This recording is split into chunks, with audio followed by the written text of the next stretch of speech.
Okay, we're going to take a look at Alexander Hamilton and his ideas for an economic plan. So after becoming Secretary of the Treasury, Alexander Hamilton faced the nation in severe debt.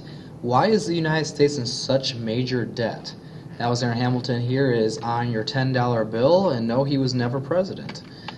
Okay, the U.S. was in debt, majorly. Foreign debt, money owed to foreign nations such as Spain and France.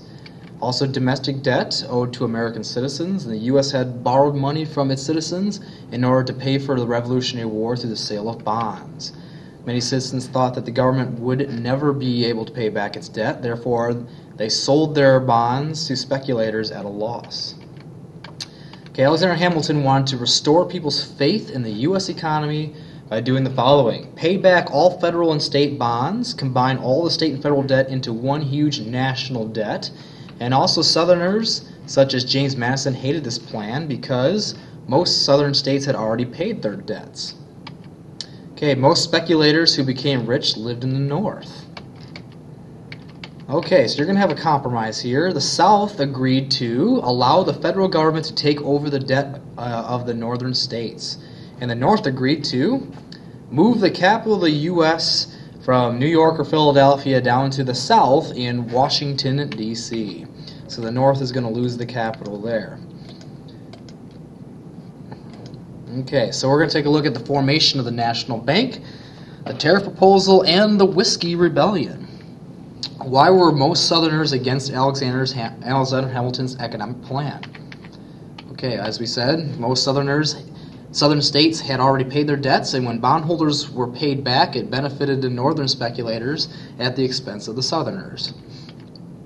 Okay, at the request of Alexander Hamilton, Congress passed a bill in 1791 setting up the national banking system. The Bank of the U.S. was able to print paper money, use paper money to pay its bills, and also make loans to farmers and businesses. So here's your first Bank of the United States in Philadelphia. Hamilton proposed that Congress pass a tariff on imported goods. Okay, a tariff is a tax on imported goods. Okay, according to this artist, reducing tariffs or import taxes would reduce people's salaries. How is this possible? Okay, this idea that reducing tariffs would cause people to buy more imported goods. In order to compete, domestic companies would have to lower their prices, hurting their ability to make a profit. As a result, companies then cut salaries and lay off people to make up their loss of profit. Okay, benefits of tariffs, guys. They raise money for the government. Okay, also foreign goods are made more expensive, therefore people buy more U.S. goods.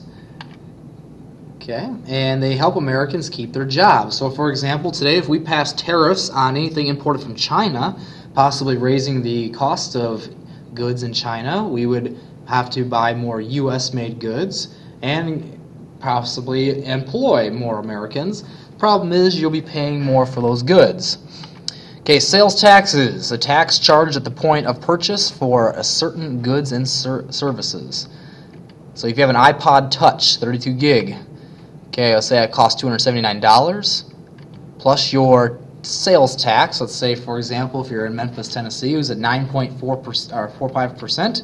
How much will this iPad or iPod cost? Do a little math here.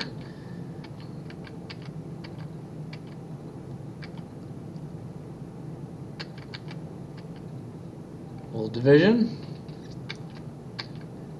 Okay, you're going to be adding to $26.45 to your sales tax. So now you got to add that to the original retail price. Okay, so now your price is $306.44. So sales tax plays a role, and we pay taxes on many things. An excise tax is a tax not directly applied by the government. The producer or merchant is charged a tax who then pays the government. Okay, if a man is paying $3 a gallon for gasoline, he pumps 10 gallons, how much will this cost him? Alright, $30. So did he pay taxes on his purchase? Yes, he paid an excise tax, which was already included in the price of the gasoline. It is up to the gas station owner to send the tax money to the government. That's why sometimes here in Illinois, our gas prices may be a little higher than over in Indiana or Kentucky because of taxes. Okay, the state excise tax on gasoline, 21 cents per gallon in Tennessee. Okay, therefore, if he spent $30 on 10 gallons of gas, how much did he pay in taxes? Okay, 21 cents times 10 is $2.10. The Whiskey Rebellion. Okay, in 1791, Congress taxed all liquor made and sold in the United States. Why would farmers be mad about a tax on liquor? Well, the corn that we grow is used to make whiskey. Because rain makes corn, corn makes whiskey. If whiskey is taxed, the price will go up and less people will buy it. Liquor producers won't have to buy so much corn from us. Therefore, farmers like us will lose a lot of money because of this liquor tax. Okay, thousands of farmers rebelled against the tax. And you have an insurrection here in the Whiskey Rebellion. And then President George Washington sent 13,000 members of the state militia to restore order. He himself went. And then they were crying, no taxation without representation. But George Washington said, well, that doesn't play anymore. You are now represented, so you must pay the tax. The Whiskey Rebellion proved to Americans that the new government would act firmly in times of crisis.